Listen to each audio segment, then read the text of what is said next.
ಭಕ್ತಿ ಇರ್ತಕ್ಕಂಥದ್ದು. ಬಹಳ ದೂರ ಹೋಗ್ಬೇಡ್ರಿ, ಇದೇ ನಿಮ್ಮ ಅಡ್ಡಳ್ಳಿ ಗ್ರಾಮದೊಳಗ ಒಂದೇ ಕಲ್ಲಿನೊಳಗ ಮಾಡಿರ್ತಕ್ಕಂಥ ಬೀರೇಶ್ವರ ಮೂರ್ತಿ ಮಾಡ್ಬೇಕಾದ್ರೆ 9 ಲಕ್ಷ ಹೇಳ್ಯಾನ ಆತ ಪತ್ತಾರ ಆ ಶಿಲ್ಪಕಾರ. ಇವ್ರಂತಾರ ನಮ್ಮಂತಿಲ್ಲ 5 ಲಕ್ಷದವಂತಾರ. ಇಲ್ಲಪ್ಪ ನಮ್ ತೆಕ್ 5 ಲಕ್ಷದ ಮಾಡಂತಾವ ಹೇಳ್ತಾನ. ಇಂಥವ್ರು ದಿನ 100 ಮಂದಿ ಬರ್ತಾರ, ಹೋಗ್ಬಿಡ್ರಂದ. ಅವ್ರು ಬರುವಾಗ ಫೋನ್ ನಂಬರ್ ಕೊಟ್ಟು ಬಂದ್ಬಿಟ್ರು. ಪುಣ್ಯಾತ್ಮರಿ ಬೆಳತನಕ ಅವನಿಗೆ ಕನಸಿನಾಗ ಬಂದು ಭಗವಂತ ಏನೇನು ಶಿಕ್ಷೆ ಕೊಡ್ಬೇಕು, ಏನು ಎಚ್ಚರ ಮಾಡ್ಬೇಕು ಮಾಡಿಬಿಟ್ಟ. ಬೆಳಗ್ಗೆ ಮುಂಜಾನೆ 5 ಗಂಟೆಗೆ ಫೋನ್ ಹಚ್ತಾನ, ನಿಮ್ಮ ಅಡ್ಡಳ್ಳಿ ಗ್ರಾಮ ಯಾವ ರೋಡಿಗೆ ಬರ್ತದ? ಗುಡ್ಡಾಪುರ ಬಸ್ಸಿಗೆ ಕೂತೀರಿ ಅಂದ್ರೆ ಅಡ್ಡಳ್ಳಿಗೆ ಬಂದಿಳಿದ್ರೆ ನಾವು 3 ಸಿಗ್ತದ.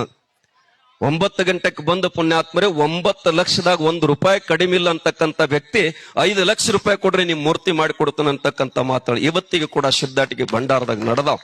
ಅದಕ್ಕೆ ದಯವಿಟ್ಟು ನೀವು ಅದನ್ನ ಜಾಗೃತಿ ಇಟ್ಕೊಂಡು ಸಂಸ್ಕಾರ ಜೊತೆಯಾಗಿ ಸಂಸ್ಕೃತಿಯನ್ನು ಉಳಿಸ್ತಕ್ಕಂಥ, ಸಂಸ್ಕಾರವನ್ನು ಬೆಳೆಸ್ತಕ್ಕಂಥ ಜಾತ್ರೆಗಳು ನಿಮ್ಮ ಆಗಲೇ ತಿಳ್ಕೊಂಡು ಸಂದಲ್ಲಿ ಹಾರೈಸಿ ಮತ್ತೊಮ್ಮೆ ನಾನು